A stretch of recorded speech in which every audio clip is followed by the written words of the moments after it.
この新しい365快眠365を作るにあたって前回どうしたらいい快眠を取れるかということで若干快食快便快眠こういうところでお話もさせていただいたんですが、本当に今冷え性で眠れないとかストレスが溜まって眠れないとか悩みがあって眠れないとかっていろいろ世の中にはいっぱいいらっしゃると思うんですね。しかし1週間食事をしなくても他で補うことができるから死ぬということはほとんどありえないわけです。仮に1週間便秘で便通が悪くても死ぬということはほとんどありえないわけです。しかし寝るということ、1週間寝ないなんていうことは本当に考えられないわけですよ。もう一晩寝なくたって頭クラクラして物も考えられない、思考力もなくなる。このぐらい寝るということはものすごく大事なことだと思うんですね。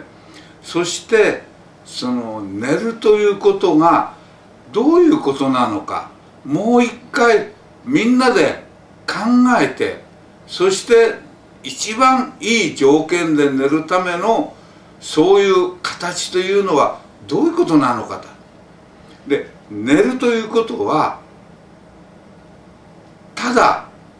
休めばいいっていうことなのか、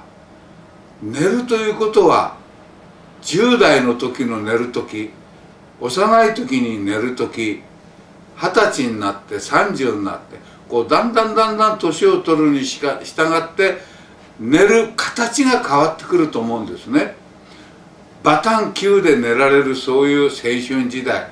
若い時代、だんだん年を取ってくると寝ることにこだわり、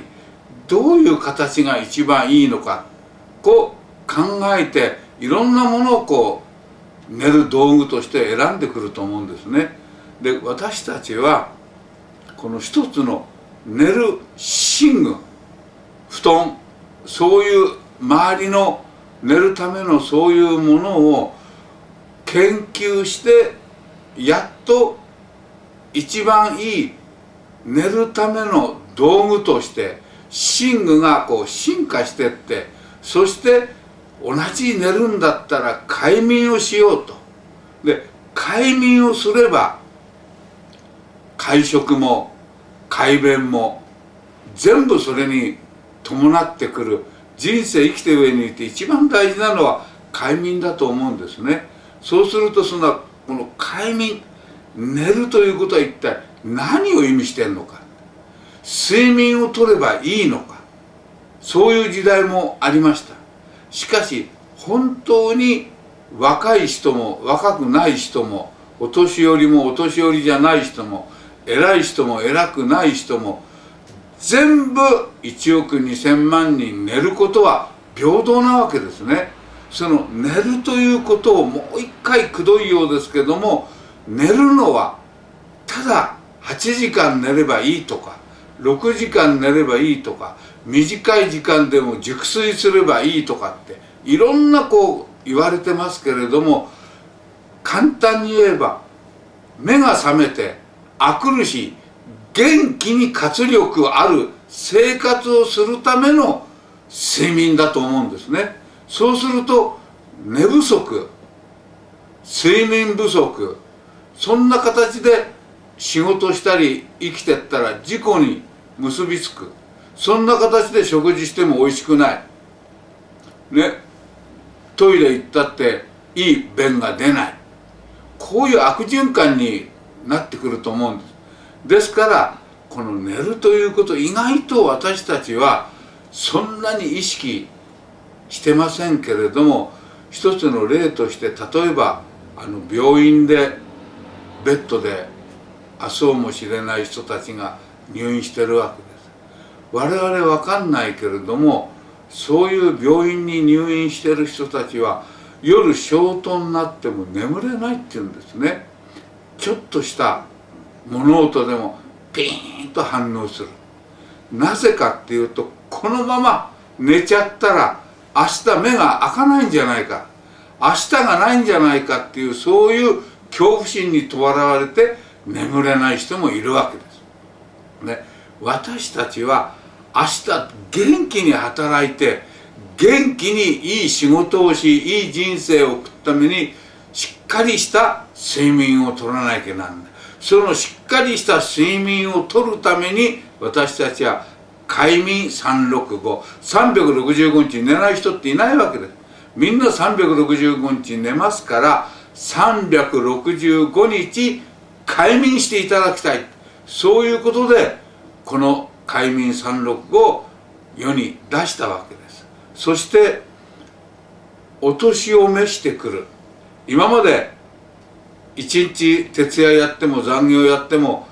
6時間でよかった。2日徹夜やればもっと寝なきゃなんな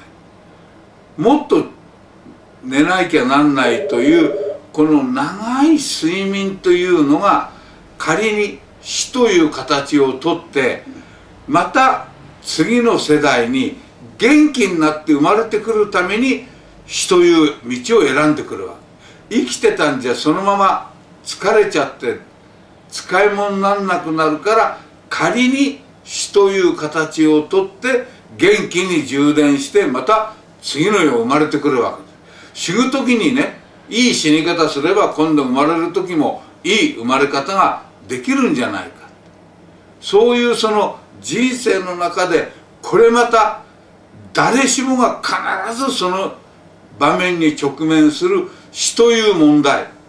これも毎日毎日元気に働いていく人と、毎日毎日悩み沈んで人を恨んだり文句言ったり、こういう人、いろんな人がいると思うんです。しかしその長く生きてきたその一つの疲れを取るために死という形を取るわけです。夜私たちがお金がなくて